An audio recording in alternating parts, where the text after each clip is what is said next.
Olá pessoal, tudo bem? Eu sou Vinícius, professor de Filosofia e Sociologia, mestre em Educação pela UFMG, e hoje eu vim conversar um pouquinho com vocês sobre uma coisa que está acontecendo no movimento espírita e que é bem interessante para as mudanças que de alguma maneira estão para acontecer no entendimento do espiritismo no Brasil. Agora, em setembro de 2020, no dia 1º, foram divulgadas as cartas de Kardec pela Universidade Federal de Juiz de Fora, em parceria com a FEAL e com o Instituto Canuto Abreu, que preserva essas cartas inéditas de Kardec desde os anos 50, passando na família de Canuto Abreu, de vô para mãe, para filho. E finalmente essas cartas agora, através de uma pesquisa séria, vão ser divulgadas e legadas ao público espírita. Esse é um movimento muito interessante, muito importante para o espiritismo no nosso país, porque ao mergulharmos nas cartas de Kardec, nós vamos entender um pouquinho mais do pensamento do codificador do espiritismo, como ele enxergava a doutrina espírita e principalmente entender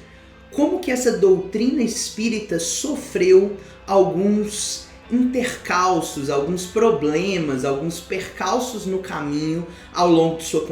consolidação na França no final do século XIX e por todo o século XX no Brasil. Movimento este, inclusive, que o pesquisador Paulo Henrique de Figueiredo, no seu livro Autonomia, a história jamais contada do Espiritismo, revela, através de cartas de Kardec, que o próprio codificador previu que alguns inimigos invisíveis iriam de alguma maneira se apropriar do discurso espírita, tentando combater a sua essência. E agora, com essa divulgação das cartas originais de Kardec, a gente consegue perceber que essa essência espírita, vista pelo codificador, está prestes a retornar para o nosso movimento. Isso é muito importante porque o espiritismo nasce no século XIX como uma doutrina de renovação moral. Kardec usa muito nessas cartas a palavra revolução moral ao se referir ao espiritismo. E que revolução moral é essa? O espiritismo ele se constrói como uma moral autônoma, em que o próprio indivíduo, através da sua reflexão e evolução, vai galgando a evolução espiritual. E não de uma moral clerical, religiosa ou puramente intelectual externa ao indivíduo, que a gente na história da filosofia chama de moral heterônoma, aquela que vem de fora, que a igreja muitas vezes colocou e que nós, no espiritismo, acabamos entrando muito nessa ideia de ditar regras morais, de tentar criar uma moral de fora para dentro que não coaduna com a proposta inicial de Kardec. Então agora com essas revelações, essas cartas, fica bem evidente, bem claro a proposta inicial do espiritismo,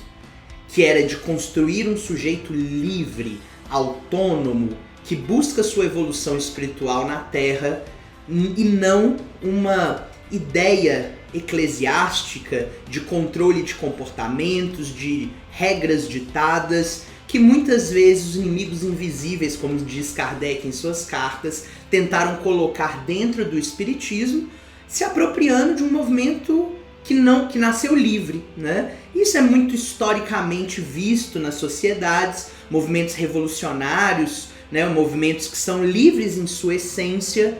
vão muitas vezes sendo contaminados por pessoas que querem se apropriar desses movimentos em prol de algum tipo de controle e poder. Então eu acho que é um momento muito importante para o movimento espírita ficar de olho nessas cartas e buscar essa reconexão, esse resgate do espiritismo com sua essência, para que a gente possa construir agora, ao longo do século XXI, um espiritismo renovador que auxiliará realmente as transformações sociais, espirituais, políticas e econômicas que nós acreditamos que a Terra está por passar nos próximos anos e nos próximos séculos. Então, convido a uma reflexão atenta sobre o conteúdo dessas cartas e que a gente, compreendendo a mente de Kardec, compreenda qual é a nossa função como espírita agora no século XXI. Ok? Então, bora estudar essas cartas, bora trabalhar e vamos juntos, com fé em Deus, alicerçado por Kardec, e seguindo o lema que Kardec insiste sempre em deixar pra gente, que não é fora de uma instituição que a salvação é fora da caridade. Muito obrigado e até a próxima.